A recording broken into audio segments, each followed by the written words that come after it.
দই তৈরি করে রমজান মাসের জন্য কিন্তু আপনারা ফ্রোজেন করে রাখতে পারেন। নর্মাল ফ্রিজে রাখলেও কিন্তু আপনারা 10 থেকে 15 দিন পর্যন্ত সংরক্ষণ করতে পারবেন। যাদের দই তৈরি করতে সমস্যা হয় বা দই জমে না, তাদের জন্যই মূলত আজকের এই ভিডিওটা। আপনারা এই ভিডিওটা দেখলে খুব সহজে দই তৈরি করে নিতে পারবেন। একদম চামচে কাটা দই হবে। অনেকের প্রশ্ন থাকে দই কাটার পরে পানি ছেড়ে দেয়। আশা করছি এই ভিডিওটা দেখলে আপনাদের দইও কিন্তু একটুও পানি ছেড়ে দিবে না। এখন কথা না বাড়িয়ে দেখে নেই আমি কিভাবে এই মিষ্টি দইগুলো তৈরি করলাম। মিষ্টি দই তৈরি করতে প্রথমেই লাগবে ফুল ফ্যাট মিল্ক ক্রিম। আপনাদের যদি প্যাকেটের কেনা দুধ হয় তাহলে এখানে অবশ্যই গুঁড়া দুধ ব্যবহার করতে হবে। আমি এখানে খাঁটি গরুর দুধ ব্যবহার করলাম। এখানে আমি 2 কেজি পরিমাণ লিকুইড দুধ নিয়ে নিলাম। এখন এই দুধটাকে খুব ভালো করে জাল করে নিতে হবে। আর দুধটা জাল করার সময় অনবরত নেড়েচেড়ে এই দুধটা জাল করে নেবেন, যেন নিচে লেগে না যায় বা বলক উঠে পড়ে না যায়। এভাবে আমি দুধটাকে খুব ভালোভাবে বলক দিয়ে নিছি। এখন এই দুধটাকে জাল করে 4 ভাগের 3 ভাগ করে নিতে হবে। যেমন 1 ভাগ খুব ভালো করে শুকিয়ে নিতে হবে জাল করে।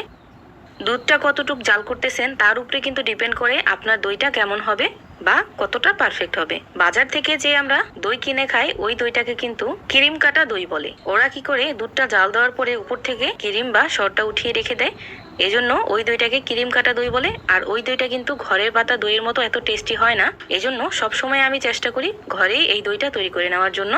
এভাবে দুধটা জাল করতে করতে আমি 4 ভাগের 3 ভাগ করে নিছি। দুধটা কতটা শুকিয়ে গেছে দেখে নিশ্চয়ই বুঝতে পারতেছেন। আমি কিন্তু যতবার সর পড়ছে ততবার কিন্তু জাল করে এইভাবে নেড়ে দিছি, যেন দুধের সাথে খুব ভালোভাবে মিশে যায়।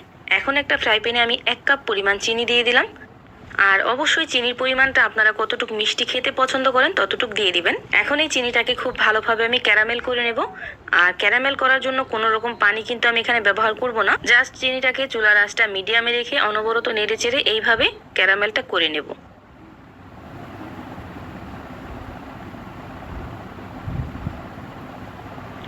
আর এই তো দেখতেই পাচ্ছেন খুব ভালোভাবে চিনির ক্যারামেলটা হয়ে গেছে। এখন এখানে আগে থেকে জাল করে রাখা লিকুইড দুধটা এখানে দিয়ে দিব। মূলত এইভাবে ক্যারামেলটা করে দিলে দইয়ের অনেক সুন্দর একটা কালার আসে। আপনারা চাইলে ক্যারামেল না করেও কিন্তু দইটা তৈরি করে নিতে পারবেন। এতে করে দইটা সাদা হবে, এতটুকুই, আর কিছুই না।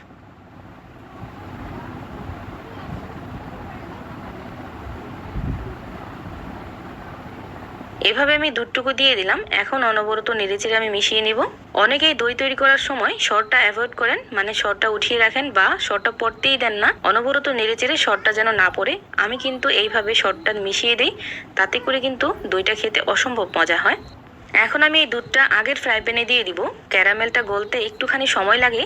যতটা গলবে ক্যারামেলটা ততটাই কিন্তু কালারটা ফুটে উঠবে। এভাবে আমি আরো 10 মিনিটের মতো এই দুধটাকে জাল করে নেব।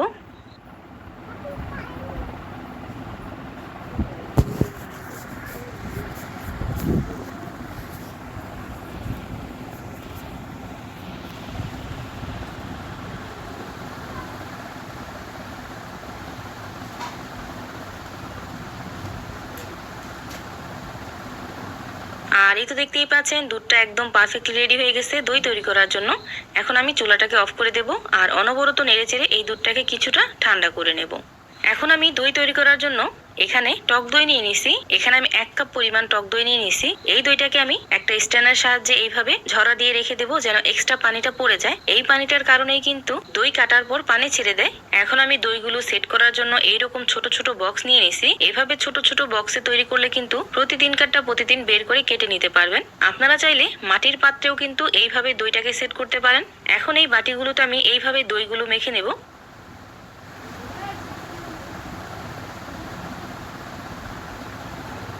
এখন দই পাতার জন্য এই দুধটা পারফেক্ট হয়েছে কিনা কিভাবে বুঝবেন? একটা আঙুল দুধের ভেতর দিয়ে দিবেন। যদি দেখেন আঙুলটা বেশি গরম না লাগে, তার মানে বুঝতে পারবেন যে আপনার দুধটা দই তৈরি করার জন্য একদম পারফেক্টলি রেডি। আর যদি আঙুলটা দেওয়ার পর মনে হয় যে না অনেকটা গরম আছে, আঙুলটা পুড়ে যাইতেছে, তার মানে আপনার দইটা এখনো পারফেক্ট হয় নাই। এভাবে আমি দইয়ের জন্য দুধটাকে রেডি করে নিলাম। এখন আগে থেকে টক দইটা যে আমি ঝরা দিয়ে রেখে দিয়েছিলাম ওই টক দইটা এখানে দিয়ে দিব। এখন একটা হ্যান্ড উইক্সের সাহায্যে খুব ভালো করে মিশিয়ে নিব।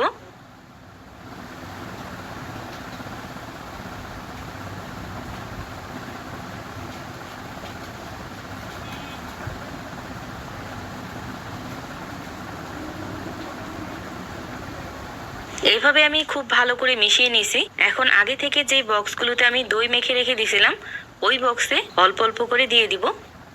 আপনারা চাইলে আরও ছোট বাটি বা আরও ছোট গ্লাসেও কিন্তু এইভাবে দইগুলো তৈরি করে নিতে পারবেন।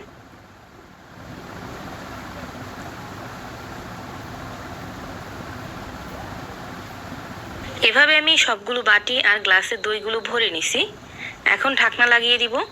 আর অবশ্যই ঢাকনা লাগানোর সময় খেয়াল করবেন যেন বাষ্পগুলো বের হতে না পারে। কাচের কাপে যে আমি দইগুলো সেট করার জন্য রাখছি ওইখানে ভারী একটা কাচের বাটি দিয়ে দিলাম। আর বক্সের উপরে আমি এইভাবে একটা ভারী কিছু দিয়ে রাখলাম। আর এই বক্সগুলো আমি গরম জায়গায় রেখে দেব। আপনারা চাইলে ভারী কম্বল দিয়েও ঢেকে রেখে দিতে পারেন। এখন এই বক্সগুলোকে আমি 5 ঘন্টার জন্য রেস্টে রেখে দেব। 5 ঘন্টা পর আমি আবার ফিরে আসছি। আর এই তো দেখতেই পাচ্ছেন 5 ঘন্টা পর এই দইগুলো কিন্তু একদম পারফেক্টলি সেট হয়ে গেছে। এভাবে নাড়াচাড়া দিলেও কিন্তু দইগুলো একদম পড়ে যাবে না। এখন আমি এখান থেকে কিছুটা দই আপনাদেরকে কেটে দেখাচ্ছি। এভাবে দই তৈরি করলে দই কিন্তু পানি ছেড়ে দেবে না আর একদম চামিচে কাটা দই হবে। বাসায় অবশ্যই একদিন ট্রাই করবেন, ইনশাল্লাহ আপনাদের কাছেও খুবই ভালো লাগবে। ভিডিওটার কোনো অংশ যদি আপনাদের কাছে ভালো লেগে থাকে তাহলে লাইক, কমেন্ট, শেয়ার করতে ভুলবেন না। সবাই ভালো থাকবেন, সুস্থ থাকবেন। আল্লাহ হাফেজ।